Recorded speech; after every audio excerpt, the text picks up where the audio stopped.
A visit to the John Compton Dam at Millet would erase any doubts as to the severity of the drought, which most experts say is the worst in St. Lucia in recent history. Prior to 2010, the worst drought faced by the nation was in 2001, and although the conditions were acute, the duration was short and occurred at the height of the dry season.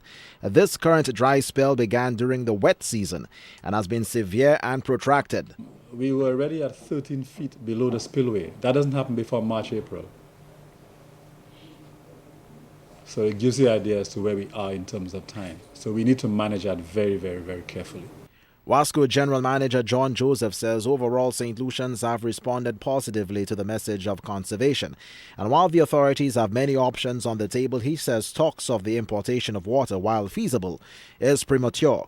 Joseph says if the situation further deteriorates in the medium to short-term future, the construction of portable treatment plants, while expensive, will be more viable.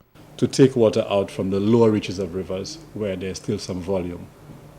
These plants, though, are able to treat both fresh water as well as salt water.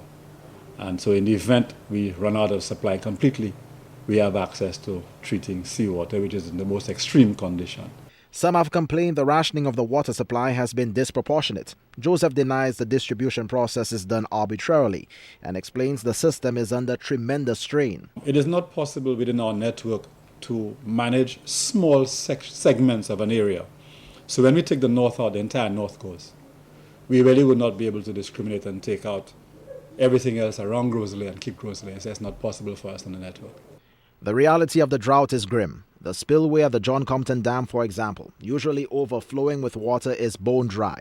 The main reservoir that normally supplies the north of the island with 9 million gallons of water daily has been reduced to 5 million gallons. Officials at the Water and Sewage Company fear the worst-case scenario of 2.5 million gallons per day. Nearby streams have become mere running brooks, and the banks of many rivers and water catchments have receded dramatically. After lengthy deliberations, the authorities are scheduled to unveil a comprehensive national plan to deal with the water crisis later this week. Winston Springer Jr., HTS News, Channel 4.